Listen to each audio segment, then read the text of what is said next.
So, but okay, let me give you an example. Let's say you found out that your son was dating all of that, and she was addicted to it, and I don't know, some other shit. Like, but he never asked you for advice. You wouldn't then try to intercede and say, "Listen, Vladimir, this woman." That's the name of your son. Yeah. This woman is not good. Mm-hmm. You shouldn't be with her. Like, here's how all the way she's wrong. Mm-hmm. Like, would you, Sammy, thank you for the re-upping your tier 1 membership. Thank you, man. Appreciate it. Go ahead.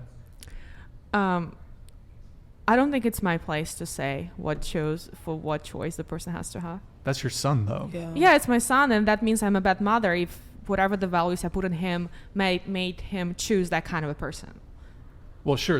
You should have raised him, I guess, from the get-go to maybe so not what want I can that do person. now, if he was already adult, like what can I change? Well, usually, like, let's say your son is young, maybe he's a bit naive, so he might not. He's still kind of maneuvering in the dating when it comes to dating. So maybe he needs his parents' advice. If you ask for my advice, I would say, but I don't think the 14-year-old gonna date anybody. Well, you wouldn't give someone unprompted advice. They when always need to I'm ask for advice? raising them, but not when they're like 26 and on a dating app. It's not my place. I think also, sorry, you guys. No, you had your hand sure. up, yeah. I just feel like men and women are very different, and like sons, they fall in love unconditionally. And if you allow your son to just love any random woman, do you understand how bad his mental health can be? Mm-hmm. And once he's stuck in that, married to a heroin addict, she's pregnant, all this crazy stuff. Now, guess what you have to deal with when she's gone, takes all this stuff? His mental health. And he's going to be in shambles because you never helped him. But you're his mom, and you have to be there. His you mom, protect his but heart I'm his emotionally mom. and spiritually. I am his mom till he's 18 or 21 So you're not legally. You're not a mom anymore. I am know, a mom, right? but I become a different kind of a person, different kind of a parent, because there's a boundary. There's an adult I raised that has his own life now, that has to go to separation, making his own mistakes. Because if he will not do that, even worse thing gonna happen later on. There's a lot of stories of abused by mothers, man that I met in my life, and it's terrible. I want to say another thing. It's also, too, you can communicate efficiently with your son. You don't need to scream, yell, put him down. You can say, I love you, I care about you, and I see you're going down a dark path, but I want to make sure that you're okay. I advise you to do this. You're going to do whatever you want, but I'm here for you every step of the way. You don't need to belittle him and things like that either, I'm just saying. I'm not saying I'm going to belittle him. I'm saying I'm not going to intrude if he's not asking me. Because he's an adult. I respect that he's a smart person that I raised, and going to be able to make a smart decision along the way. And if he makes a bad decision in his life, he takes responsibility, whatever that is. I don't think she read the question properly, honestly. But don't you still, even though he has reached the age of majority, don't you still feel there's some duty as mother to? There's a duty to support whatever the choices the person makes. I can. If you ask me, it's like a friendship. If you ask a person for your opinion, you should say it. It's a healthy boundary. You should not raise and judge whenever a person doesn't ask you. I want to flip this question slightly. Let's say you had a daughter and she's 19, because it might be a bit more relatable if it's a daughter, perhaps, and she's just fucking getting ran through. I'm talking 2-3 new guys a week. She's already at, well, it might be too late at that point. She slept with 30 dudes, freshman semester, first semester. I'm a bad mother. That's all I can say. You do make a good point that you should have prevented that, I guess, from the get-go. But would you intervene and say, no, you're going to sit at the house and you will never leave it until you turn 25, or what? The person has to understand and go through the process to understand that there's a mistake going on. You wouldn't tell her to stop being a whore? I was just thinking whether that's an appropriate. I think that's there's respect. First of all, you should not. It's not my place to judge, and I shouldn't judge. You can judge. It's okay to judge. It's okay to judge, but I don't want to push my daughter away from me by calling her a whore, because it's only gonna. She already made a decision, and she has her own values, whatever that is. If the values doesn't match with mine, I'm a bad mother who didn't culture the right kind of communication, understanding of the values in the world. But there's nothing I can do now. I mean, I would like sit my daughter down and talk to her, because if like something happened, because I know people who've been like and they deal with it in a way where they have just a shit ton of sex after to deal with it. I would like sit her down and talk to her and see if like something was wrong, and then like if nothing's wrong, I'd be like, dude, like, wouldn't just call her a whore yeah, and like no. tell her not and, to like, be that. if nothing was wrong, like I truly believe nothing was wrong, it's not like her just saying, yeah, I'm fine. I'd be like, okay, well, stop. Like, that's just shitty. Like, you shouldn't do this. Like, that's dangerous. Like, especially if you're doing it raw. Like, you could catch STDs, like pregnancy. Like, you don't want that. Like, that's what I would do. I don't believe in shaming at all, especially when it comes to your kids, but my daughter represents me. I'm not going to call her a whore, but I'm definitely going to have a conversation with her, because she's not going to be out here in these streets looking ran through like most of these modern day women. Sorry. I need class in my life and my family. With my daughters, I'm sorry. But she's not a property.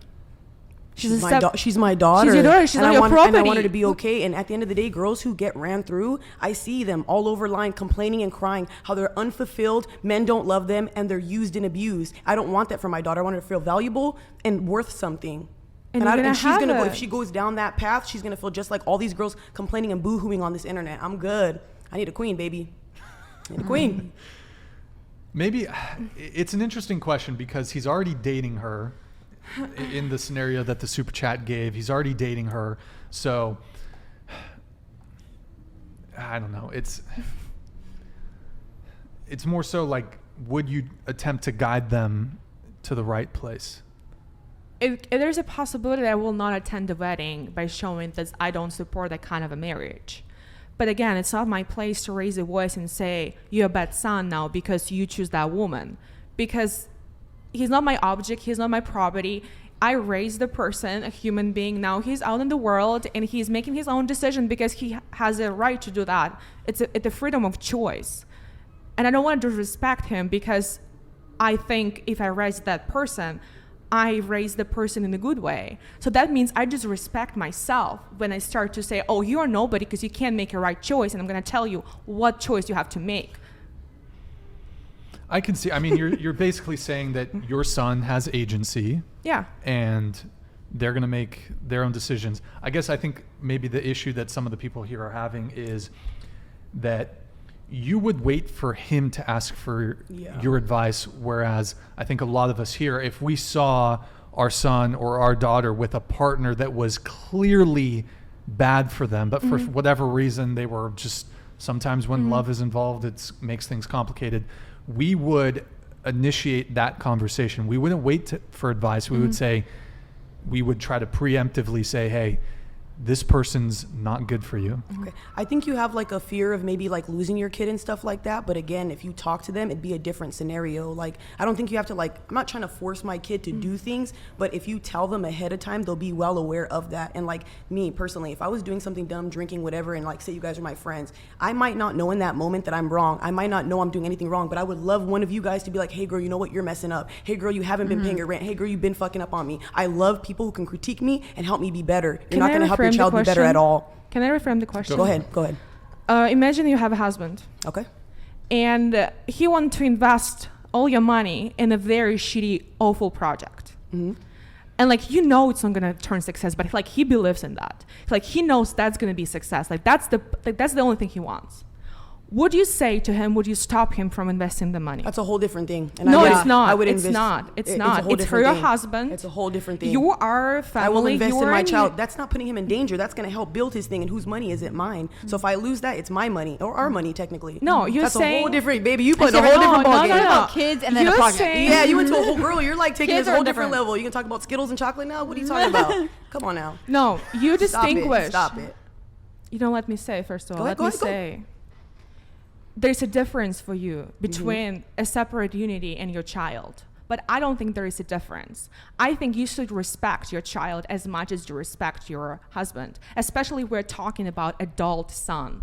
Men. We are talking men now don't make decisions or afraid to make decisions. It's because there were such mothers who were along the way constantly criticizing and judging them and making them feel not enough. Again, girl, you are projecting. I could just see you're projecting because you went through that. How come I can't? Yes, I can tell you're projecting. Like everything that you've been saying, you just had a situation with your mother. You're thinking moms who just have a conversation are going to be like bagging on their sons and hating on them. No, I'm just giving him advice. You don't have to be disrespectful. You can be nice and say it. And if you always have open conversations, your son knows how you are as a person. So I think you're taking it a whole different thing because you went through that, baby. Stop it. Projection. I see it right through it. Sorry. Okay. So one thing that, and maybe this plays into her argument that occurred to me, is how often do you hear stories of the parent, like a girl who's dating a guy, maybe he's a jerk, maybe he's an asshole. Typically you hear this with younger women, and the parents are like, we don't like him, don't date him, but it only pushes her Facts. more. So maybe there's that component to it too, but there's definitely the thing where, like, if the parents are like, we don't like him, it makes her more into him. So Don't They chase him even more. Yeah, I get you.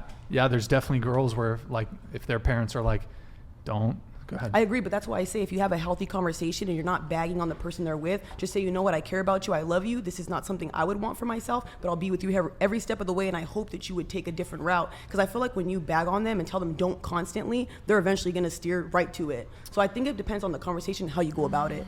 Gotcha. All right, we have, let's get the rest of these soup chats.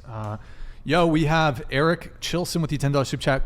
Girl's life is sounding sad. I hope a man gives her a proper dating experience. She's so sweet-hearted. Oh, yeah. Get our DMs rolling. Oh, shit. Get them on. Light them up. That might be a bad idea. Oh, no, don't do anything. Don't do anything. Maybe okay, let's bring them in one by one. 5 things first. Listen, They can go through us first. you can stay on the dating app, but you have to switch to Christian Mingle, okay?